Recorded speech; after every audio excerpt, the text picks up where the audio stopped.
So I'm Vincenzo from DV Games. We're an Italian company which makes, of course, board games, and we also import and sell a lot of these games. This one is one of our latest creations, is one of the best sellings. Right now at the trade show we have a long queue to getting it, and it's called Bonsai. In Bonsai we have the role of a bonsai master who wants to create its own tree, and in order to be exposed in the imperial gardens of Japan. So during this game we will try to grow our bonsai using these tiles, the wood, the leaves, flowers and fruit, so we can increase our the value of our tree, so it's prettier and it meets certain requirements which are given here by the gold tiles. So we each start with some tiles. The starting player gets one wood, and the second player gets one wood and one leaf. And for each game, at every turn, we have a possibility to choose between two actions. Yeah, we can choose to meditate or to cultivate. If we choose to meditate, we can pick one of these cards, and if we choose to cultivate, we can use some tiles from our personal supply to grow our bonsai. So let's start with meditate. For meditate, I can choose whichever card I want from these four spaces, and I get it for my bonsai, for my specialist, and I just do what the card says. There are 5 types of cards. Let's say, for example, I take this card. When taking a card with the action meditate, I also gain some tiles, some bonsai tiles, which are represented here below the table. So depending on which space I take my card, I can get some tiles. This one and this one? Yeah, exactly. I'll take one leaf and one fruit, and I'll add it to my personal supply. And then after taking these tiles, I can do whatever my card says. There are 5 types of cards. The first one is the tool card, which is this one, which gives me the ability to increase my storage capacity for my tiles. So right now I can only keep 5 tiles in my personal supply, but now I can take up to 7 tiles, and I can take it all here. After one player has taken one card, all the cards are shifted towards the end of the table, and a new card is revealed. When this deck of cards finishes, the game finishes. So that's all the time we have to play and to maximize our points. Of course, in 2 players, 3 or 4 players, there are different settings. Some cards are not supposed to be used. I just been using all of them. And also, there's gold tiles. So we'll catch up with these concepts. For now, the action meditate is taking one card, taking the tiles, and doing what the card says. Let's see the other cards. This is a growth card.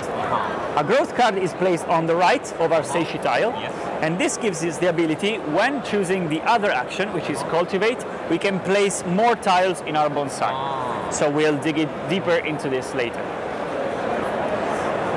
The other card are the helper cards. The helper card, other also than taking some tiles from here, the helper card is used to place some tiles immediately in our bonsai. So when I take this, I can place one wood and another tile of my choosing in my bonsai. So I'll do it right away. We'll see the rules for placing tiles better later. But for now, I'll just do this.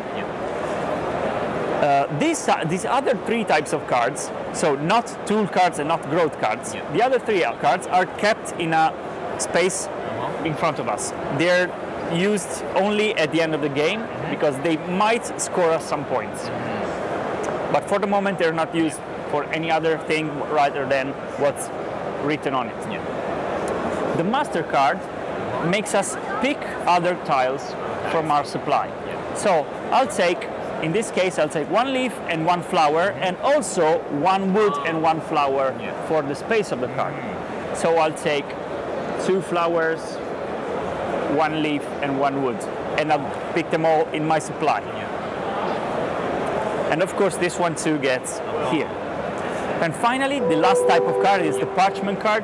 This, if it is in my deck at the end of the game, it scores points based on whatever the card says. So in this case, I'll make 2 points for each flower I place in my bonsai. So this is all for the action for meditate, for taking cards. Every time one card is picked, we make, now these are all together, but we place more cards, and all of these shift. So players take turns into taking these cards and by growing their bonsai. So this is for the action called meditate, which is taking cards and tiles. The action cultivate means using these tiles to grow our bonsai. Every tile has its own rules for placement, which are depicted here in the summary tile. There are all the rules and also all the points that the tiles score. So to place wood, for example, I need to place it close to another wood. That's the only rule. So I can place it here, for example. Yeah. Leaves can only be placed adjacent to woods. So I can place it here, here, whatever I want. I can't place it here because there is no wood. Yeah. So I'll just place it here instead. Flowers need to be placed close to one leaf. So I choose one of these sides and I'll place it maybe here. And fruit must be placed adjacent to 2 leaves. So I need to place it here in the middle. And 2 fruit cannot be close to each other. Each of these tiles is worth some points. Wood is not. Wood is worth 0 points. Each leaf is worth 3 points. Each flower is worth a different number of points based on how many sides of the flower are free. So right now this tile is worth 5 points because there are 5 sides which are free. But when growing my bonsai, I will try to keep other things away from this flower, so it's worth more points. And each fruit is worth 7 points. Okay, so with the growth action, with the cultivate action, I now placed 4 tiles. Why did I place 4 tiles? Actually, I could only place tiles based on these tiles that are depicted here on my seishi tile. So I can actually place 1 wood, 1 leaf, and 1 tile of my choosing. Okay, so there will be only 3. But since I picked a growth card here, then now I can place 4. With one single action, I can place 4 tiles. And I placed 1 wood, 1 leaf, 1 flower, and 1 fruit. So that's good, and that concludes my action, and it's the other player's turn. Players take turns in doing so, choosing the action meditate or cultivate.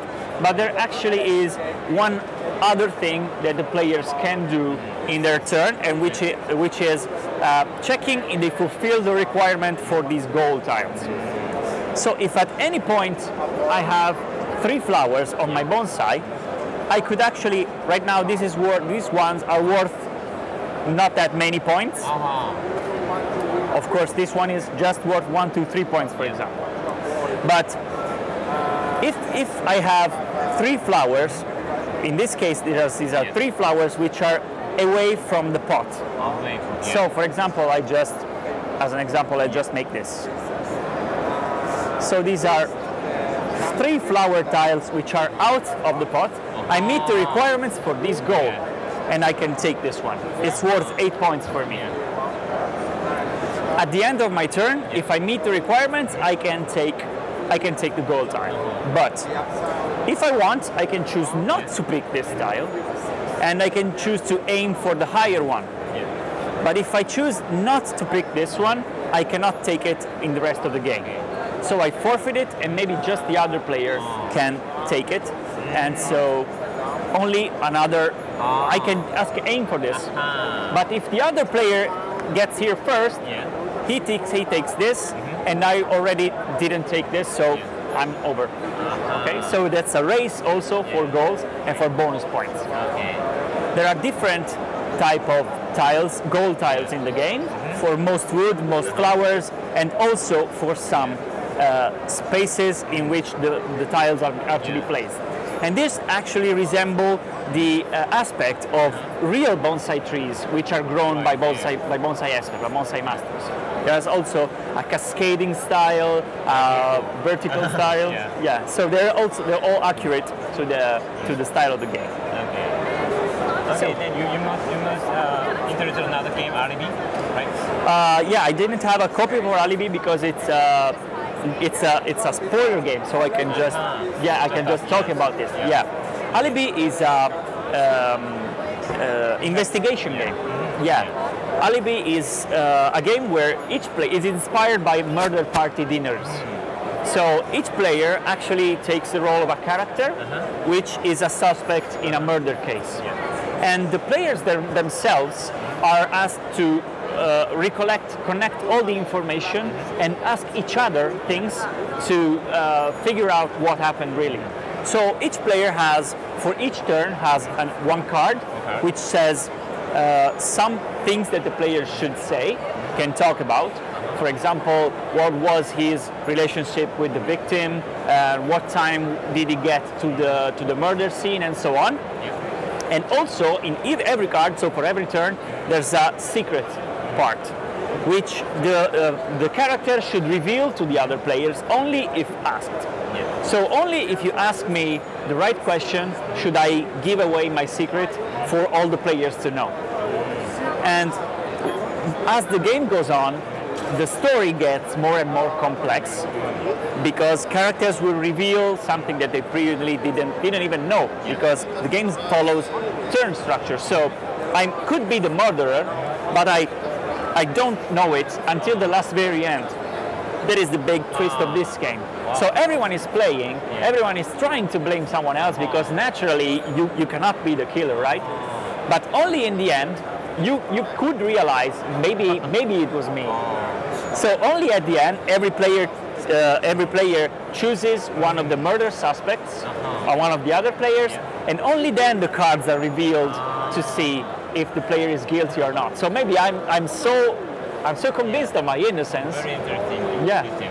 Because the good part is I don't even know if I'm innocent. So I'm playing as if I'm innocent, of course. And that's the best part, because for some players it could be a little bit difficult to play the part of a murderer knowing they are the murderer but giving away the suspect. In this case, you don't even know. You just find out at the end. So each player takes a vote to whoever he or she thinks is a murderer, and then the points are settled. The game is scored for each one who guessed right or wrong. Okay. That's the basics of Alibi. Yeah. Thank you very much. That's been my pleasure. Yeah. Okay. It's beautiful, and Alibi is very interesting. Thank you. Thanks a lot. Okay. Thank you. But then time is over, and see you again. Thanks a lot. Thank you a lot. Thank you. Bye.